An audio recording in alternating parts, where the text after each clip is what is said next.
Samahan niyo muna ako magluto mga ka-reels. Ito nga palang aking lutuan na to ay ayaw sumunod sa akin. Kaya yan, piningot ko ang kanyang isang tenga. At yan, natanggal naman. Hulaan nyo nga kung ano ang aking lulutuin. Eto, at isunod na nga natin isa-isa ang isdang tulingan. Ano sa palagay nyo ang aking lulutuin mga ka-reels? Wow! Ayan, maglalagay na tayo ngayon ng pampalasa, ang magic sarap. At lagyan natin ng maraming paminta.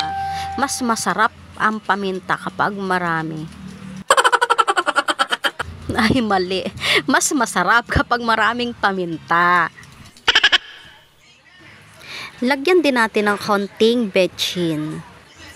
Tapos syempre, lagyan natin ng tubig kasi wala pa itong tubig. Konting tubig lang muna.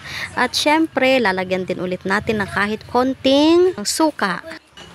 At syempre naman ang apoy. Hindi ito maluluto kung hindi natin ito lalagyan ng apoy. Buksan nga natin. Wow, ang bilis. Kumulo agad.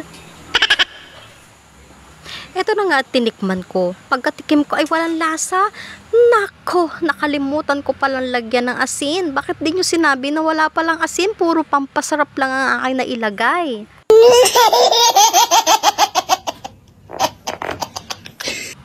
At eto na nga, lalagyan ko na ng asin para may lasa naman. Paano natin masatawag tong sinaing sa asin kung wala naman itong asin?